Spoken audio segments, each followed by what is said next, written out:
What's up, boys? We are back, and today we're predicting UFC Nashville. It's a pretty good card we have coming up. It's not that good, boys. We have Derek Lewis in the main event. It is 2025, and we have Derek Lewis in the main event. And I'll just put a picture on screen of how Derek Lewis is looking heading into this fight. And I'm going to be honest, am I really expected to pick Derek Lewis? I mean, I'm not going to talk about my prediction for the main event just yet, but just know that it's probably not going to be Derek Lewis that I'm picking, man. Before we get into the video, make sure to like, subscribe, and comment, dude. We're trying to hit 1,000 subscribers by the end of the year. I do believe that is possible. And yeah, man, I haven't been uploading as much as I should be because the mic issue. I'm trying to get figured out, dude. This new mic that I got, it's selling, dude. It's selling. So we're back to the old mic for today's video. But let's get into it, dude. The first fight I'm gonna predicting, it's going to be Steve Garcia versus Calvin Kattar. And I'll be honest, guys, I see this being a pretty one-sided fight. Steve Garcia, my Mexican brother, this guy's on a 5-fight winning streak. And let me tell you, all of those fights, he's won by KO. He can mix it in pretty well. I think he has a couple of submissions in there, a couple of KOs, and I think this is just going to be a really one-sided fight. I've seen Bedtime MMA predict that Calvin Kattar was going to win this fight. And Calvin Kattar's not completely washed, bro. Yes, he is. Calvin Kattar is a human punching bag in today's day and age. He's 2025. Calvin Kattar sucks. I don't think he's ever been that good. I think the highlight of this guy's career was just getting obliterated by Max Holloway. And when the highlight of your career is a loss, well, then that says a lot about your career. Calvin Kattar's never been that good, dude. He has never been that good. His last fight against Youssef Zalal, he got pieced up, dude. Youssef Zalal embarrassed him. A lot of people wanted to say, oh, bro, Youssef Zalal was running the whole fight. No, he wasn't, dude. He ran for, like, the final round, and he was just playing smart, dude. Calvin Kattar is a one-hitter quitter type of guy, dude. Calvin Kattar, man, he can put your lights out with one shot.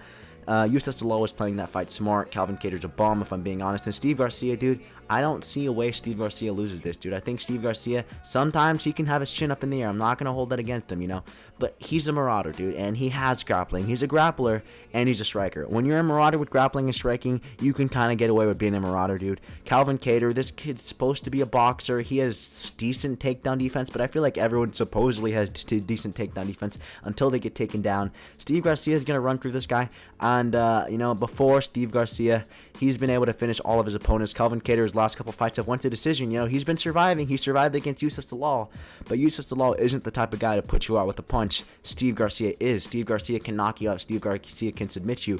So my prediction is going to be Steve Garcia. I don't see, what is Calvin Kattar going to do? He's not going to outbox Steve Garcia. I don't see that. He kind of has like a technical boxing style, but you're not going to be able to beat a marauder like that. When you're washed, you're old. Calvin Kattar can take a beating. He has a good chin. But Steve Garcia is my prediction, and I'm going to go Steve Garcia by finish. I feel Steve Garcia is actually a really good fighter. He's a really good contender. I think this guy's a little bit on the older side. He's not a young prospect, but, obviously with this win, he's probably going to break into the rankings, and who knows, this could be making a mini title run. This kid could be making a mini title run. Calvin Kattar probably pushed out of the rankings finally, dude. How is Calvin Kattar still ranked? I don't know, but Steve Garcia by KO finish. I'll say second round. That's my prediction. Now, let's move on to the next fight of the night. Gabriel Bonfim. Oh, I don't know which one it is. I think this is the Gabriel one. Gabriel Bonfim. He's going to be taking on the one and only Wonder Boy Stephen Thompson, dude. And it feels good that Stephen Thompson's back. But what is this matchmaking, man? What is this matchmaking? Are we serious? Are we serious? Gabriel Bonfim? This guy just got pieced up by Nicholas Dalby 2 fights ago. 2 fights ago, this guy got obliterated by 40-year-old Nicholas Dalby. Nicholas Dalby just got chinned in his last fight against Randy Brown.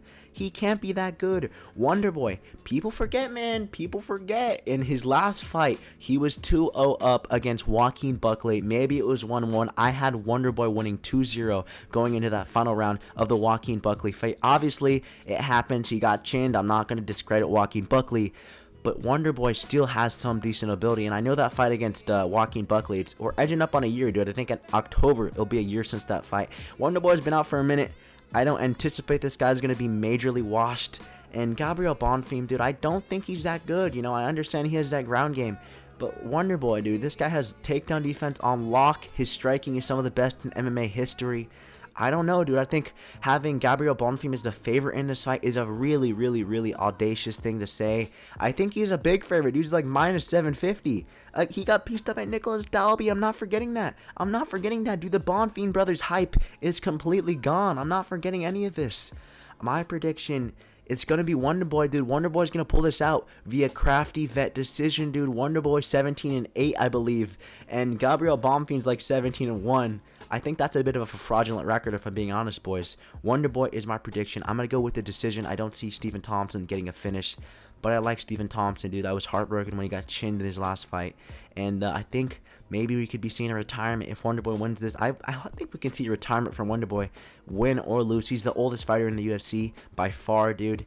And yeah, he can go out on a win here. I think this is a very easy stylistic matchup, dude. I'm not really concerned about Gabriel Bonfim's takedowns. And yeah, Wonderboy by decision, obviously. Now we're gonna go into the main event.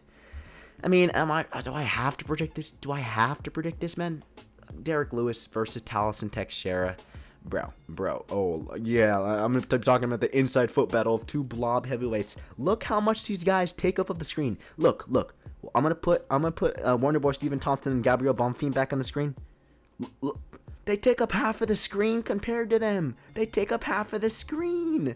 Derek Lewis, dude, I commented on it earlier in this video. Derek Lewis looks the worst he's ever looked. Derek Lewis looks the biggest he's ever looked. I'm concerned Derek Lewis isn't going to make weight. I am genuinely concerned Derek Lewis is going to miss weight. Dude, he looks huge. He looks so bad. He looks like DC in that third Stipe fight, dude. He looks like a beluga whale. He looks horrible. Talison Teixeira, dude, he's a bit of a tubby, a heavyweight. Yo, he has the height. This kid, if this kid wasn't tall, he'd be like reaching 425 in the scale, dude.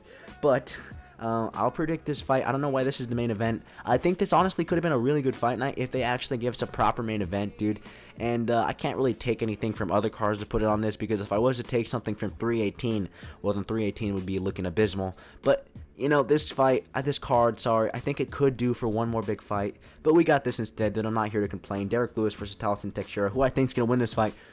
Derek Lewis isn't going to win this fight. Derek Lewis, the only way he wins this is by fluke, and I'm not predicting a fluke. If I predicted a fluke, then it wouldn't be a fluke, because a fluke is only a fluke because you're not expecting a fluke. Derek Lewis is not winning this fight. Talison Teixeira, I don't know, dude. This kid's finished all of his fights. I think he's 8-0 or 9-0. All of his fights have ended in the first round. He's KO'd all of them, I believe. Derek Lewis, I don't see Derek Lewis getting chinned in the first round. You know, maybe the kid can get chinned in the second round. I think Derek Lewis, he's going to be able to survive into that second round. But, you know, there's not much to talk about when you're talking about two blob heavyweights who have KO power. You know, it's just going to be one and done. So, Derek Lewis, dude, call it quits. This guy was talking about fighting Aspinall the other day. Did you guys see that? This kid wants to fight Aspinall. What's the question? Yeah, Derek Lewis wants to fight Tom Aspinall? Yeah, back to the drawing board, buddy. Derek Lewis, you're not getting a fight against Tom Aspinall. Talison Teixeira, I got to give the kid credit. He's pretty good. But, Talison Teixeira, this isn't a very hard matchup for you. If you lose this, if Derek Lewis fraud checks yet again, another prospect at heavyweight, cancel the heavyweight division, dude. We need to get rid of this division.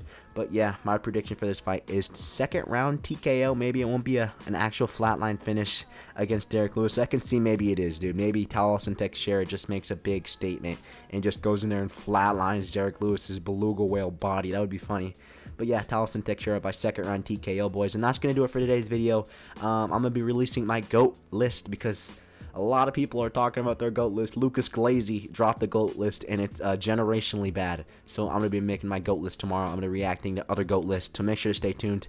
And yeah, man, that's going to do it for today's video. If you guys enjoyed, leave a comment, subscribe. Thank you very much for watching. MMA Outpost out.